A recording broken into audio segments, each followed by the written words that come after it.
Sindicato Mexicano de Electricistas. El secretario general del Sindicato Mexicano de Electricistas, Martín Esparza Flores, inauguró el foro La Mordaza a la Libertad de Expresión tras la reforma en materia de telecomunicaciones convocado por el Frente de Comunicadores. Durante su intervención, señaló que este tipo de foros deben servir para continuar con la lucha y romper el cerco informativo. Reciban un saludo a nombre de los trabajadores en resistencia del Sindicato Mexicano de Electricistas, que como ustedes saben, desde el día 10 de octubre de 2009, por el gobierno de Felipe Calderón, fuimos despedidos 44,000 trabajadores. Y parte de todo este proceso de extinción tiene que ver con el monopolio de los medios de comunicación. Hubo una campaña nacional de linchamiento en contra de los trabajadores, en contra del sindicato. A todas horas repetían el mismo discurso de la Presidencia de la República, que Lucy Fuerza del Centro tenía problemas financieros derivados a que el sindicato tenía un contrato colectivo de trabajo que ponía en riesgo las finanzas del país. Felipe Calderón argumenta diciendo que lo hacían por bien del interés público y por bien de la economía nacional, que con esta medida se iban a generar miles de empleos en la zona central del país, que con esta medida de despedir a 44,000 trabajadores y acabar con su contrato colectivo de trabajo iban a bajar el costo de las tarifas eléctricas. Todos los supuestos, ninguno se ha cumplido. No hay empleos, al contrario, se vienen perdiendo los empleos. Las tarifas eléctricas, no hay quien en su casa observe el costo de la electricidad, que se ha incrementado entre el 200 y el 300% a partir de esta medida. Los afectados son los usuarios, casi 6.800.000 usuarios de la zona central del país que atendían los fuerzas del centro. Y uno de los focos del problema es el tema de la fibra óptica. Y cuando observamos que se presenta esta iniciativa de las telecomunicaciones, ¿cuáles fueron los argumentos del Ejecutivo? Dijeron que con la ley de telecomunicaciones se iba a acabar con los monopolios en el país. Se dijo que con esta reforma íbamos a tener más acceso a la información, que iban a bajar los costos de los servicios. Y hoy observamos que ninguno de los supuestos se cumple. ¿El fondo cuál es? El fondo pues, es la apertura del sector de telecomunicaciones al capital internacional. El fondo es mantener los mismos monopolios y tampoco observamos que bajen los costos.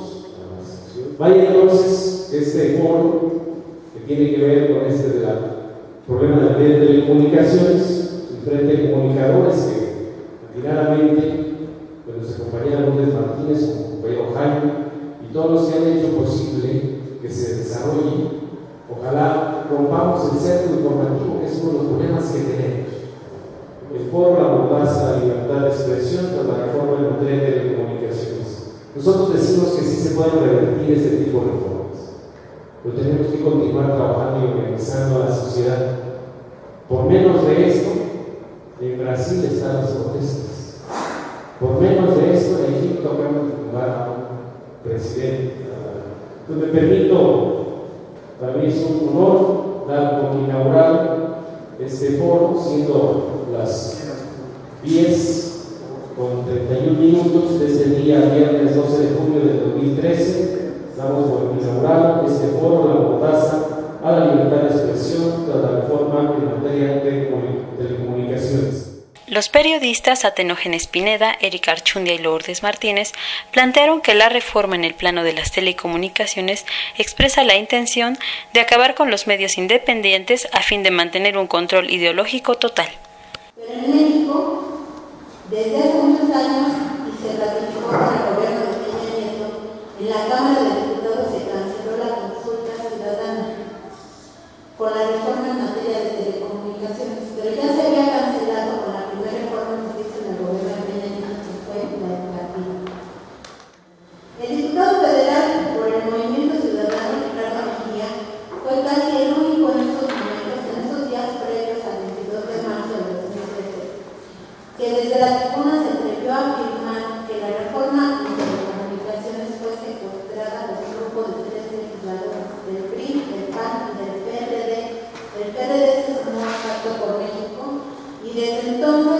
entraron a negociar y lo que presentaron como resultado en su contubernio fue unos minutos antes de que los demás levantaran el dedo. No lo habían leído, no lo conocían. Muchos de nosotros, bueno, aquí está el compañero, y sus servidores estuvimos ahí, bueno, 5 minutos antes de que se levantara el dedo para aprobar esta iniciativa, fue que les dieron el documento. O sea, no podían leerlo en 5 minutos. Así es que levantaron el dedo sin saber de qué se trataba.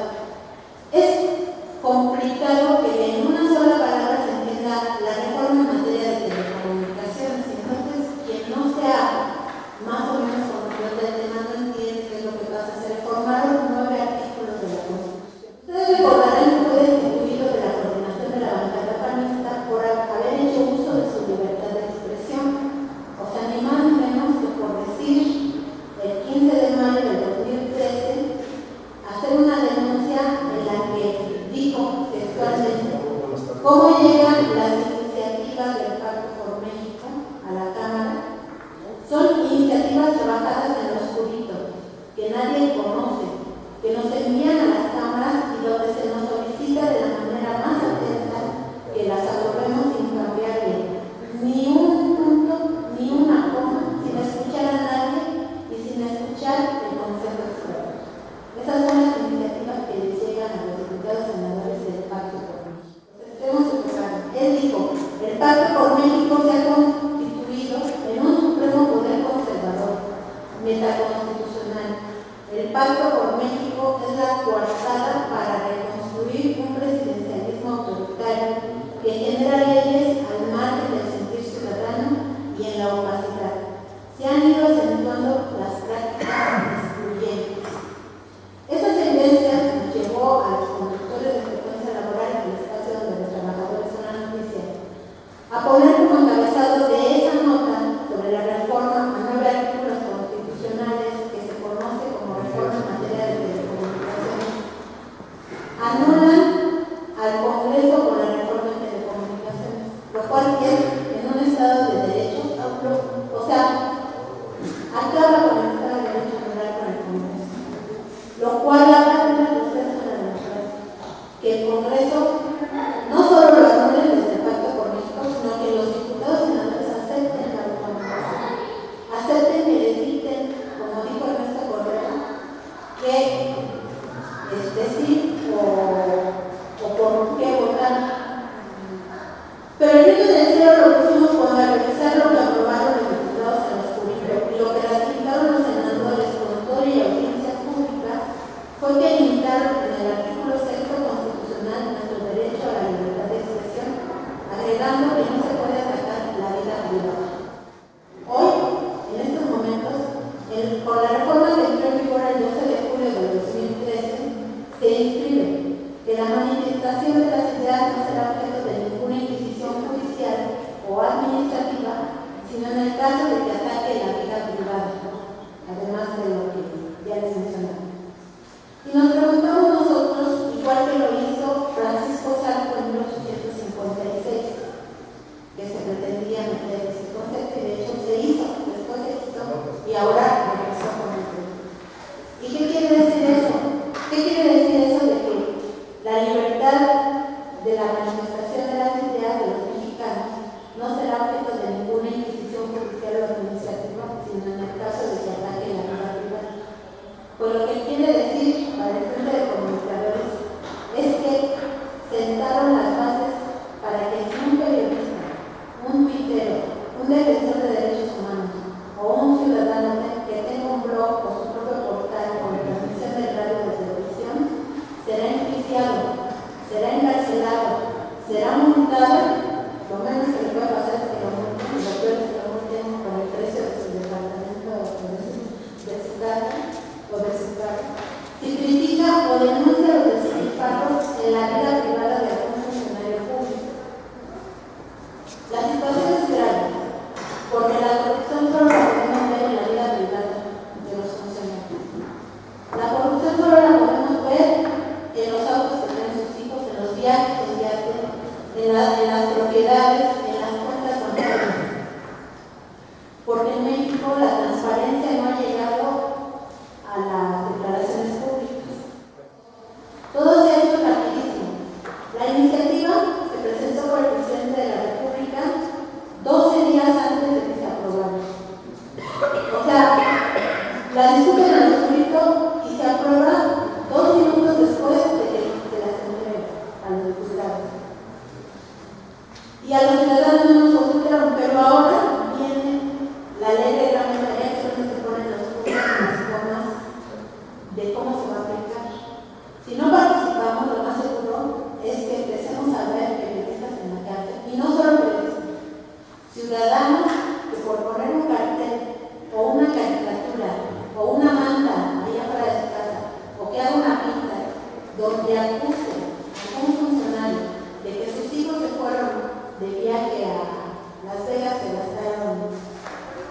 una lana ahí. ¿Puede la palabra?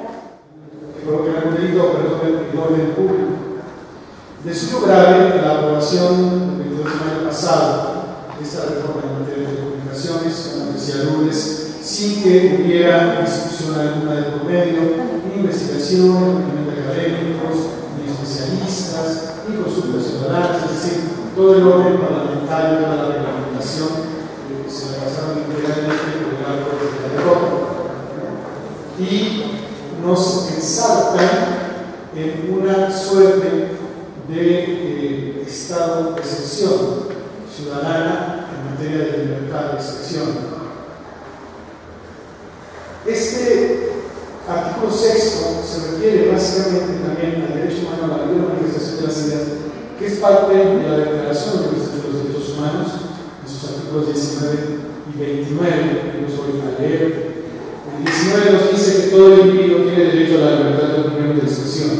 Este derecho incluye el de no ser molestado a causa de sus opiniones, el de investigar y recibir informaciones y opiniones, y el de difundirlas, sin limitación de fronteras por cualquier medio de expresión. El artículo 29 nos dice que el ejercicio de sus derechos y el disfrute de sus libertades, toda persona estará solamente sujeta a las limitaciones establecidas por la ley, con el único fin de asegurar el reconocimiento y el respeto de los derechos y libertades de los demás, y de satisfacer las justas exigencias de la moral, del orden público y del bienestar general en una sociedad democrática. Estos derechos y libertades no podrán en ningún caso ser ejercidos en oposición a los propósitos y principios de las Naciones Unidas. México es parte de la Organización de las Naciones Unidas. El año pasado también las garantías individuales en México y los derechos constitucionales en México adquirieron el carácter de derechos humanos, aun y cuando el día de hoy no se haya reglamentado.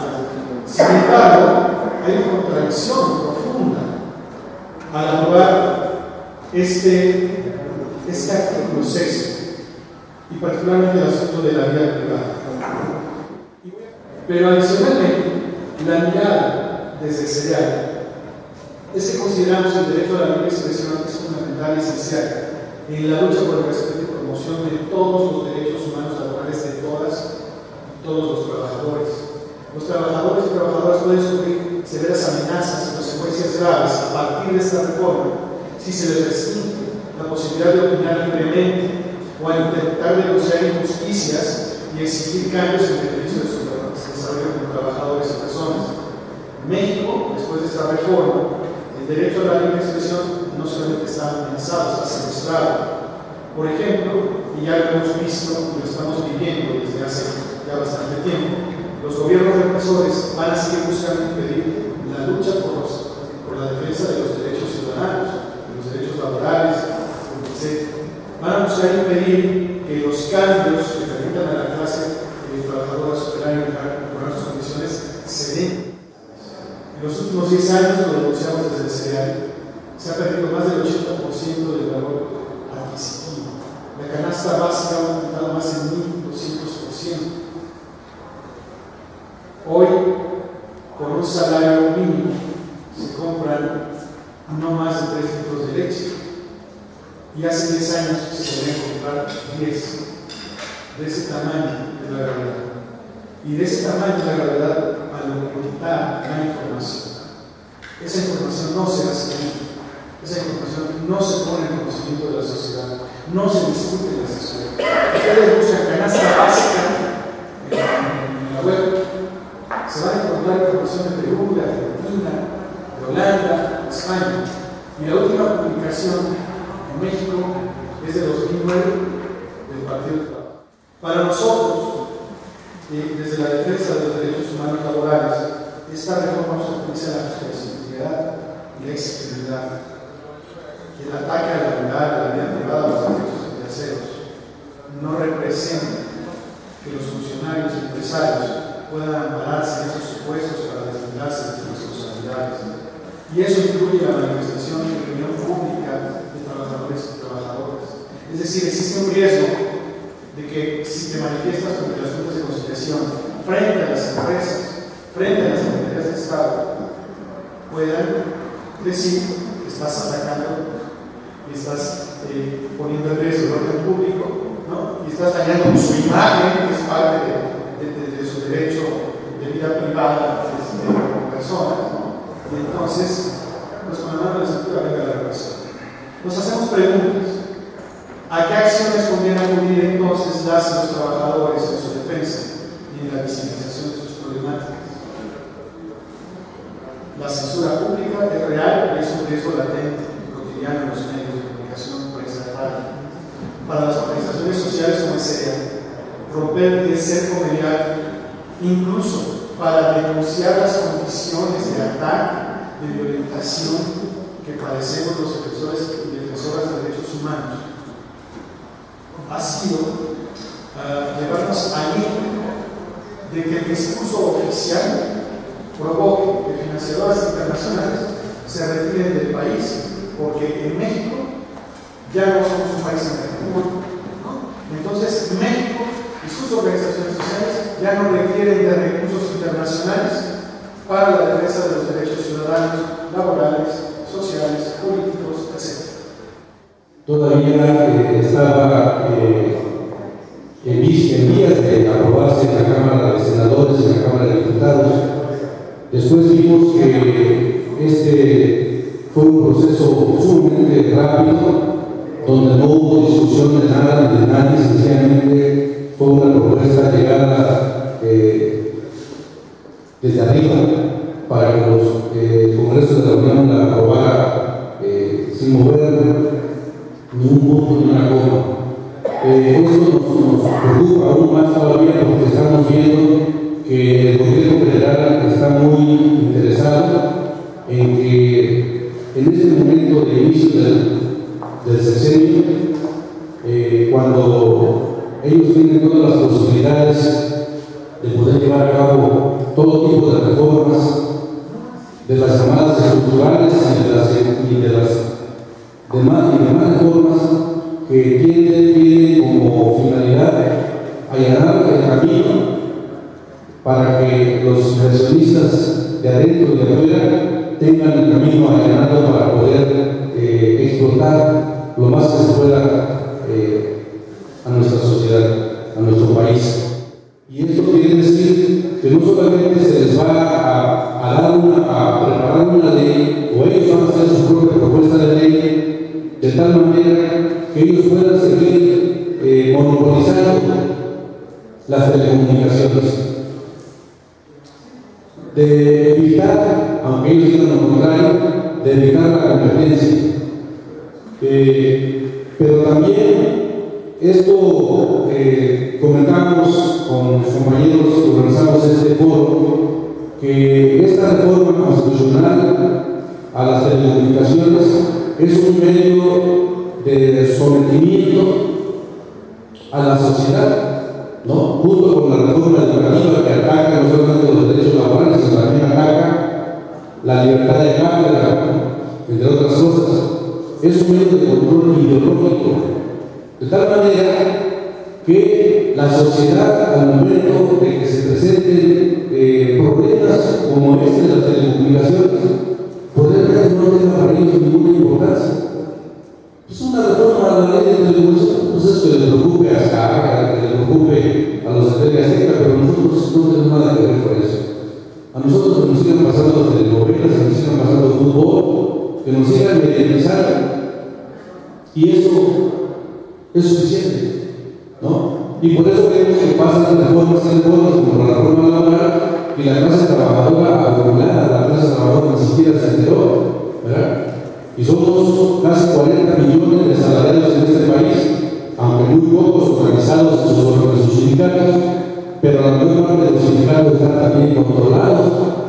Y solamente unos cuantos sindicatos como representaciones de sindicatos como la que representa el gobierno Martínez Esparza, que es los maestros de la coordinadora de trabajadores de educación y algunos otros sectores de la UNED pudieron manifestarse públicamente en contra de esta reforma laboral, pero que fue insuficiente para poder parar esta reforma que afecta fundamentalmente a las nuevas generaciones.